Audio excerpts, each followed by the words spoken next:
So they said, all right, we'll be taking your children off to do some exercises, and then they will proceed with their auditioning program. And they said, please take a seat, and we will come and report to you when we know the outcome of the auditions.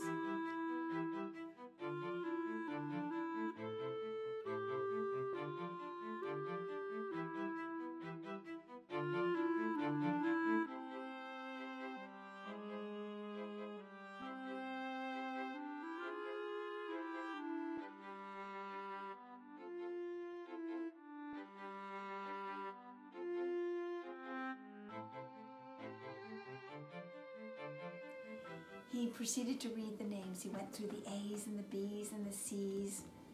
He went through the D's and the E's and the F's and the H's and the I's and the J's and the K's and the L's, and he got to the M's, and there was no Heather MacKenzie-Childs.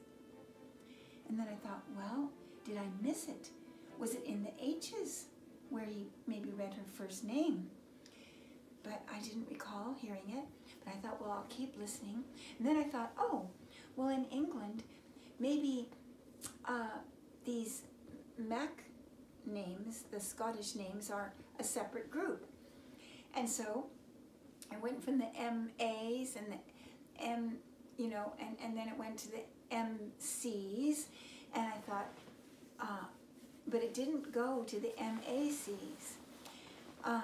So I thought, well, maybe the M.A.C.'s are after the M.C.'s, and I just kept listening, and there was no Heather MacKenzie-Childs. And I thought, it wasn't in the Childs, it wasn't in the Heathers, in the H's, and then it went all through, and it wasn't anywhere. And I was just cold. I didn't know what to do. So I went out to find Heather in this scurry of children, beautiful little children, scampering everywhere, all of them so, I don't know, they're just so nymph-like, those little dancers. And finally I saw Heather come running out to hug me. And she said, hi, Mama. And I said, hi, darling. And she said, well, guess what? We get to eat lunch at the canteen. And I said, oh, darling, I think that's only for the children that are staying for the second audition. But I'm afraid you're not staying for the second audition. And for the first time, I almost cried. And Heather looked at me and she said, oh, that's all she said.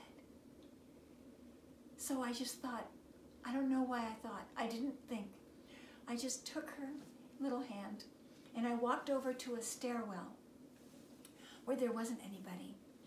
And we sat down on the first and second step of the stairwell, and I started telling her a story that I had never thought of before. I didn't know the story. I just started telling a story. And Heather was looking at me whilst I was telling the story. Meanwhile, dancers were swishing past us with their long, lean legs going down, and the music was pouring up from down below of piano practice studios and so forth. And I said, well, Heather, once there was a little seed, a little tiny seed, and it ended up in a junkyard where it couldn't grow. It was just tins and old buckets and rakes. There was no place for the little seed to grow. And the seed, one sunny day, noticed the sun glinting off of the top of a can, a tin can, in another pile in the junkyard, and it was tipped over just enough to show the tea leaves that were flowing out of it, the old brown tea leaves. And the little seed thought, if I could just get to those tea leaves, I could grow in that little tin. And so she looked at the wind and she said, oh, wind, can you please take me to that tin on the other pile? And every day the wind would blow, and in the voice of the wind it said, "There's a better place. There's a better place." And the little seed would say, "Oh no, I just need to get to that tin and I'll be able to grow. That's the best place." And every day the wind would say the same thing. "There's a better place. There's a better place." And the little seed was getting more and more discouraged that it couldn't get to that one place that it knew it could grow. But all of a sudden, there was a big wind, bigger than ever before. And the wind picked up the little seed and blew it up over the tin, past the tin, up into the air and over a high stone wall, and dropped the little seed in the king's garden. And that little seed fell amongst the most beautiful flowers. Everywhere it looked, there were beautiful flowers with beautiful limbs and leaves unfolding in the soft sun and breeze and the warm earth where their toes were buried. And then the seed began to grow in ways it never knew it could. And by the end of that little story, there was just a calmness about us. And I think we both knew that that little story was a story told to both of us to give us the idea that this was not the end of the story, that there was some way for Heather to grow up and be whatever she was to be. So I asked Heather if she'd like to go and have lunch at the Tate Gallery. I said, let's go have lunch at the Tate and we can see our good friend Joanna. She always looked up to Joanna when we lived in Stoke Gabriel, the little village that we lived in England. Joanna was this lovely, stately young lady that Heather as a little girl looked up to so admirably. And so this lovely girl had a job for the summer at the Tate Gallery when she was in college. So we went to see Joanna, and what do you think was there as we drove up on the cobbled stones to the Tate Gallery? There was a beautiful garden with a fountain around it, and in the middle of the fountain was this bronze sculpture that Degas had made, the artist Degas, of a dancer, a young girl dancer with a thick braid down the back, all in bronze, and at the end, a real pink bow fluttering in the wind. This sculpture was supposed to always have this pink bow in it. And I just thought, oh my gosh, in a way I was sad because I thought, oh, there's a Degas exhibition at the gallery. It had it written out in front of Degas dancers. He did quite a series of paintings of dancers. And I thought, oh, this is going to be so hard for Heather to see. But we walked in, and Heather kind of disappeared into the paintings. She just became so at one with these paintings, one by one. And she just was absolutely living within these paintings, loving every line and every beautiful tone and muscle and color, and she couldn't get enough of them. There was no sadness, there was no melancholy, there was wonder and awe and understanding. And I stood there and just watched. And then we did see our friend, and we had a little lunch. And then we went back to our friends where we were staying. Well, if you can imagine, by the end of this day, Richard said, how did it go? And, it was just such a hard thing for me. still. Even though that story came seemingly through me, I still had to understand that story myself. And I think it was more like a parable. And I thought about how when Jesus was desperate for words to try to teach people who didn't know how to grasp the bigger concepts, somehow he must have just felt these stories coming forth, even though he may never have heard them himself either before they were spoken. So that's how I felt. But I felt I wished I had the knowledge to, the hope and the trust to hold fast to those stories. But that night I just felt I needed to be still. And our friend said, "Oh, guess what? We're having an American dinner with our other friends, and you're invited, and we have the food." And I said, "What's an American dinner?" And turns out it was like a dish to pass or a potluck dinner, which the British never naturally had in their culture. So they call it American dinner. And I was about to say, "Oh, I think I'll pass, and if it's okay, I'll stay here and just be quiet because I'm very sleepy." But I never got that out. And all of a sudden, someone was closing the car door, and I was inside the car. And I didn't even have a chance to stop the process. And there was a casserole in my lap, and there I was. And so off we, went driving away to this dinner at somebody's house. And when we got there, there were children and families everywhere, and everybody was chattering, and I was, and Heather was, I didn't even know where she was. She had already gone off with some children somewhere, I guess. I didn't really notice. And I was standing there filling her plate and my plate in the line, of all the food that was, laid out before us on this long table.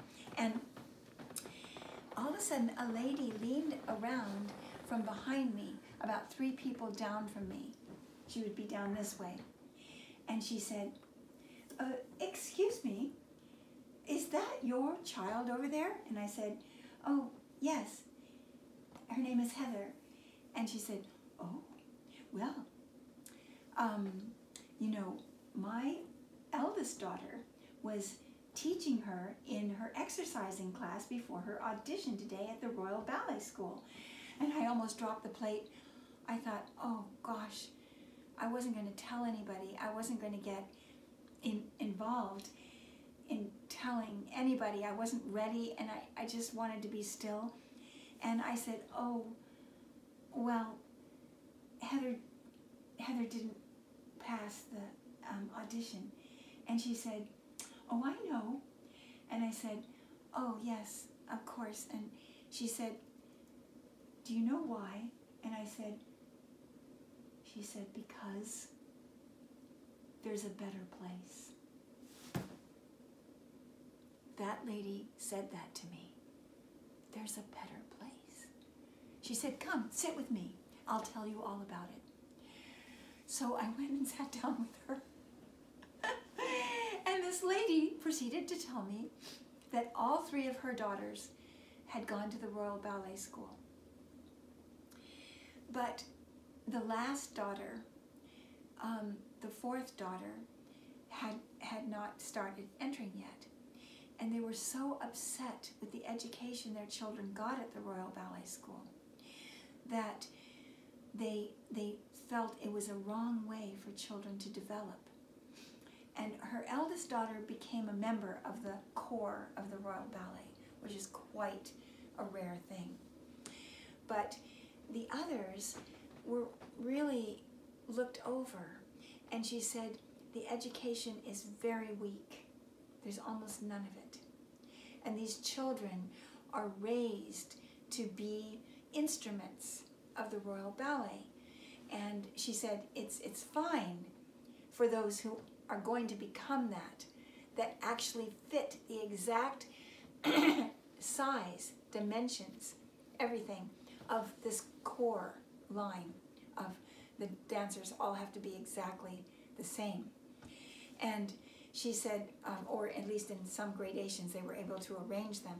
She said that they would take photographs of the inside of their bones every 6 months to watch the way the sinew in their little fingers were growing. And that was the way they could start to tell whether they were growing quickly or slowly, or at where they would end up being, supposedly, according to their x-rays. And she said that the children lived in fear all their childhood as they're growing up, because their dream and what was presented to them was that someday, if they were fit the credentials, they could be a member of the Royal Ballet Corps. And so she said it's just not a healthy way for little children to grow up, unless for the few that become, of course, then it works. But she said it's just, there's a better ballet school that has all kinds of music and acting, and it develops your ability to express through every bone of your body, not just through the balletic movements. And she just said it's so much better. And she said it's called the Arts Educational School, and in Hertfordshire. And she said, I'll call up and make an appointment for an audition there.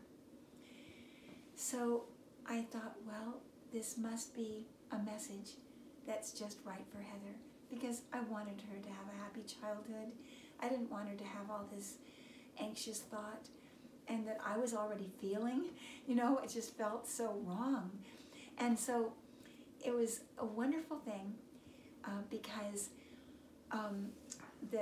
she walked into this beautiful school in the countryside. It was very different than the Royal Ballet School in the city. And it was a beautiful house that used to be owned by the Rothschild family. And they had camels and zebras and a whole, amazing farm of all kinds of exotic animals. And you could almost see them still there, with the fences and the beautiful barns everywhere. And it was just an amazing place. And it was a beautiful mansion out in the middle of the country. And so when Heather walked in, I felt like she already was there. All the mirrors and the beautiful library, and a library door that you didn't see, that was all books, that opened and took you through into another studio, and all these amazing, mysterious things in this beautiful mansion.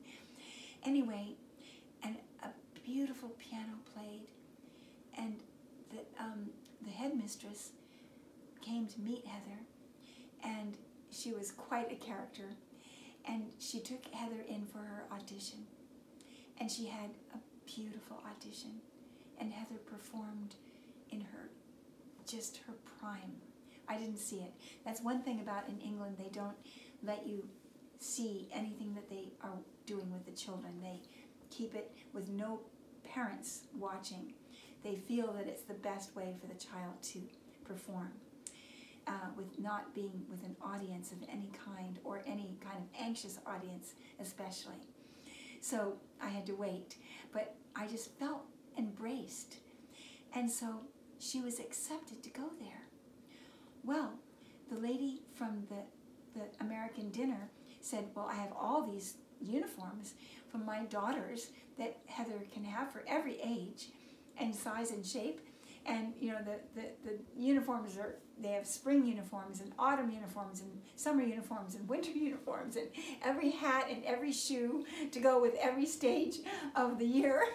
And so it was such a wonderful thing to have all these things passed down to us. She took us to her house and opened up all these trunks, and everything was just perfect for Heather. And so we were able to take them home to sew labels in them. You have to have everything labeled with the child's name. And so then we got home, and we realized, how would we ever get the money to pay for her schooling and her flight over again? And how are we going to get her there? Could she go there by herself? And we just didn't know what was going to happen. So what was incredible about it was Heather woke up one morning and realized that these raspberries that were growing in the back field here, there were just mounds of raspberries, massively bigger than this studio. They just went on and on all the length of the field. They once had been cultivated, but they'd long since gone wild. And they were so tall. But Heather took her little wagon out at 5 o'clock every morning, and she started her own business of raspberries. She filled the little wagon. Somebody had given us little raspberry boxes. Then she filled all the raspberry boxes, and I drove her into the village every day with her wagon. She took it out and walked down the streets and sold raspberries all the way in the village. And people would look forward to her coming. And some people said, "Do you have a phone number? I think our family's coming to visit this weekend, and we'd like to maybe get extra raspberries." So Heather made business cards out of paper, and they were the first anybody in our family had ever had of a business card. And so she made these business cards and she gave them to all the people. They put them on their ice boxes with a magnet so that they knew how they could call the raspberry girl. But every day her wagon was emptied. Every day the raspberries kept coming. And all the time we'd lived here, we hadn't seen any raspberries because the birds ate them. But Heather got up in the mornings before the birds woke up and picked raspberries. And it was the only summer ever that they berried all summer long. And Mr. Brown, who we bought the house from, said, "Oh yes, those were ever-berrying raspberries. There's a type of raspberry called ever-berrying." But he said, "But they never ever berried for us. But for Heather, they did." And she had an abundance of raspberries all through the summer. She made enough money for her flight on Laker Airlines. That was the name of the airlines. Freddie Laker was the man who started the airlines that the Queen knighted because he saved England because they were suffering so much from, after the war, an extreme movement of socialism came into England and almost shattered the country. And then that built tourism. And that built businesses. And so he was knighted because of this cheap airline that brought Americans in droves to England to see all of the spectacles of England. And so, so Heather went on this flight. And the other thing that happened that year, only that year, there was a mistake in the world balance of currency. I don't know how currency works, but it was a terrible imbalance that made the dollar very strong and the European currency very weak. So everything, our dollar was worth so much more than it ever had been worth before or after this period that Heather was at this school. So she was able, with this little tiny bit of money, to pay what she needed for her, for her schooling. And she had all of her other clothes provided for her. And she was perfectly fine. Everything she needed was provided.